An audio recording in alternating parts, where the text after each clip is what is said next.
नमस्कार, मैं दिव्या कांति Divya वेदोग astro channel में आप सभी का स्वागत है। बहुत दिनों के बाद आज मैं एक नए विषय पे चर्चा करूंगी।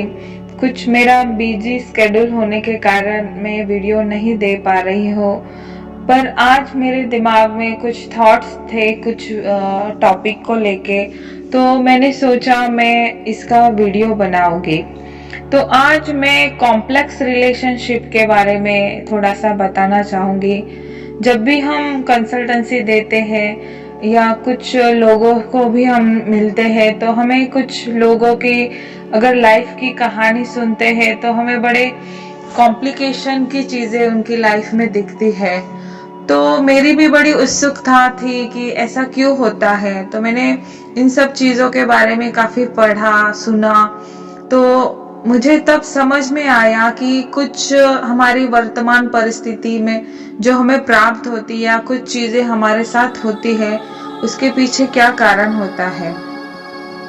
तो इसी पे आज मैं बात करूंगी। हमारा जो आज का वर्तमान का अस्तित्व है, इसका कारण सिर्फ हमारी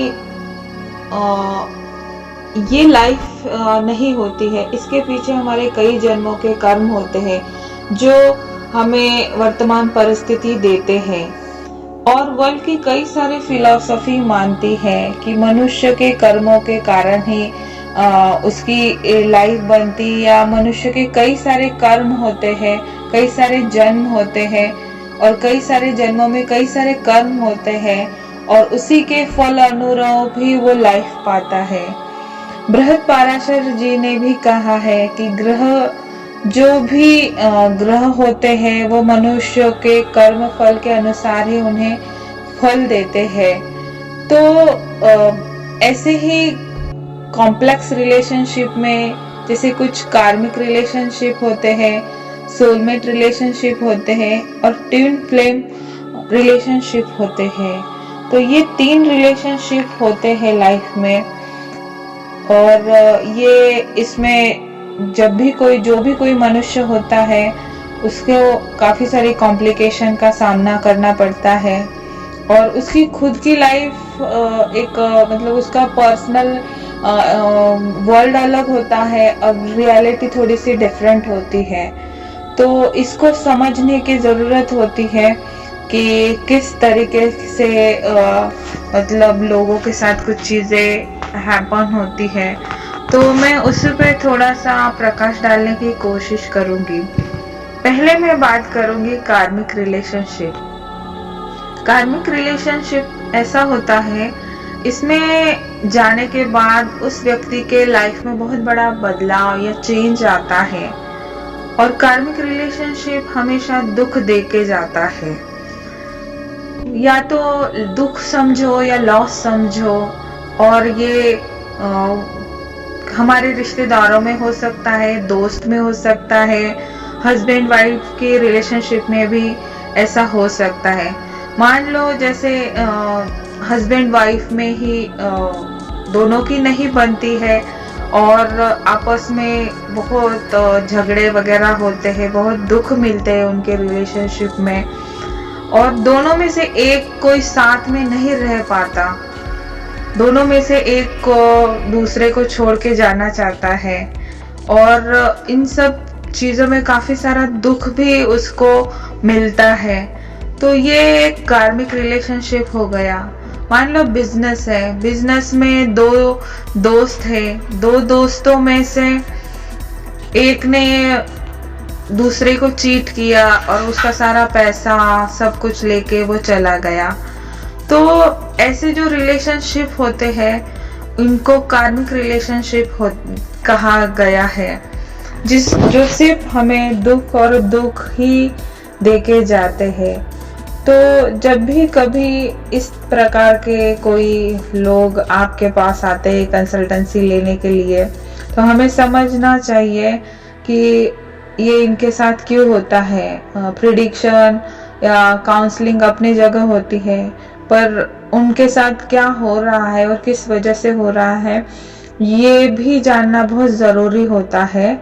इनको फ्यूचर से मतलब प्रिडिक्शन से ज्यादा इनको समझाना या उनकी तकलीफ को समझना ही बहुत बड़ी बात होती है।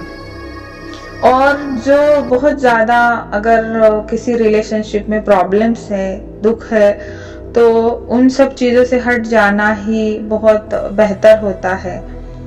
दूसरा होता है सोलमेट रिलेशनशिप। अब सोलमेट रिलेशनशिप दो फ्रेंड के बीच में भी होता है, जिसमें दो एक ही जेंडर के भी हो सकते हैं, मेल फीमेल भी हो सकते हैं। मान लो जैसे कोई फ्रेंड है हमारे लाइफ में और उसके साथ रहना हमें बहुत पसंद आता है और हम बहुत इजीली कनेक्ट होते हैं। सोलमेट का मेन ये होता है कि इस रिलेशनशिप में हम बहुत जल्दी किसी अनजान व्यक्ति से कनेक्ट हो जाते हैं। हो सकता है वो परिचित व्यक्ति भी हो आपका और अपरिचित भी हो सकता है, या कभी वो वर्किंग प्लेस पे भी हो सकता है। पर ऐसी फ्रेंडशिप जिससे हम बहुत जल्दी कनेक्ट हो जाते हैं, हमें लगता ही नहीं कि वो व्यक्ति हमारे लिए अनजान है। हमें ऐसा लगता है कि ये हमारा अपना ही है। उसके साथ हम इतना कंफर्ट हो जाते हैं, अपनी कंफर्ट लेवल पे बात करते हैं और नो मैटर मतलब हम भले दूर रहे पास रहे, पर हम उनके साथ कनेक्ट फील करते हैं, जो हमें अपना सा लगता है। उसको सोलमेट रिलेशनशिप कहा जाता है। और इसमें फ्रेंडशिप भी हो सकती है, दो लेडीज की फ्रेंडशिप हो सकती है, दो जेंट्स की हो सकती है, और या इसमें एक्स्ट्रा मैरिटल अफेयर भी हो सकता है। इनका बहुत स्ट्रॉन्ग कनेक्शन होता है। भले दोनों की दुनिया अलग हो, पर फिर भी वो एक लगाव, एक कनेक्शन आपस में फील करते हैं, तो इसको सोलमेट रिलेशनशिप कहा जाता है। तीसरा होता है ट्विन फ्लेम रिलेशनशिप या ट्विन सोल रिलेशनशिप। तो ये रिलेशनशिप ऐसा होता है जैसे इस ब्रह्मांड में, प्रकृति में आत्मा आने से पहले ही किसी कारणवश वो स्प्लिट हो जाती है। मतलब एक ही आत्मा दो भाग में डिवाइड हो जाती है और वो फिर जन्म लेते हैं। वो मेल फीमेल भी हो सकते हैं, फीमेल फीमेल भी हो सकते हैं। तो ऐसे लोगों में मैग्नेटिक कनेक्शन हो जाता है। जैसे तो ऐसे भी कुछ रिलेशनशिप होते हैं, दुनिया है, और कई सारी मैजिकल चीजें भी इस दुनिया में होती है।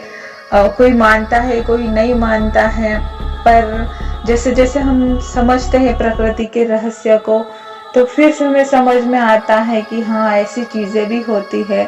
तो मैं बिलीव करती हूँ और कहीं ना कहीं मैं फील भी करती हूँ, तो इस वजह से मैं इन सब बातों पे यकीन करती हूँ।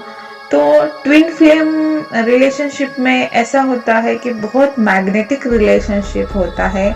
वो जिनका भी ऐसा रिलेशनशिप होता है, वो बहुत ज़्यादा कनेक्ट फील करते हैं एक दूसरे के से, और अलग करना बहुत मुश्किल होता है ऐसे लोगों को। तो और इसको हम इस तरीके से भी समझ सकते हैं, भगवान शिव का जो अर्धनारेश्वर रूप होता है, तो अर्धनारेश्वर रूप को ही ट्विन फ्लेम कहा जाता है। इसे एक प्रकार से प्रकृति का श्राप भी कह सकते हैं कि एक ही सोल 2 पार्ट्स में डिवाइड हो गई। अब उनको कई जन्मों का टाइम लग सकता है एक होने में, और वो अपने एक होने के लिए भी तरसते हैं, परेशान होते हैं। एनीहाउ, पर प्रकृति की व्यवस्था है, वो कुछ न कुछ करके आगे उसकी अलग फिलॉसफी है, वो एक हो जाते हैं, पर उनको कई टाइम लगता है और वो एक दूसरे के बगैर अधूरे रहते, वो रह नहीं पाते, भले दोनों की दुनिया अलग होती है। इन तीनों रिलेशनशिप में एक चीज, 2-3 चीजें ऐसी कॉमन है। ये जो इन टाइप के जो भी जिनके भी रिलेशनशिप होते हैं, वो बड़े प्योर होते हैं और स्पिरिचुअल लोग होते हैं। वो उन लोगों की moral value, spiritual value high होती है। तो जब भी आप इस तरीके की स्टोरीज या किसी की लाइफ इस तरीके की दोहराए पे होती है, तो आप समझ लेना उनकी स्पिरिचुअल लेवल क्या है, मोरल वैल्यूज क्या है, क्योंकि इन रिलेशनशिप में ये वैल्यूज बहुत बढ़ी हुई रहती है। वो चाहे भी जैसी भी परिस्थिति में हो, पर उनके इथिक्स होते हैं। तो प्रिडिक्शन के वक्त ये छोटी सी बात भी अगर हम समझ जाएंगे तो हम सामने वाले को बहुत अच्छे से मतलब काउंसलिंग कर सकते हैं, उसको आगे की लाइफ के लिए कुछ अच्छा बता सकते हैं। तो ये मेरा छोटा सा टॉपिक था और अब मैं इसको समाप्त करती हूँ। मिलेंगे नेक्स्ट वीडियो पे। धन्यवाद।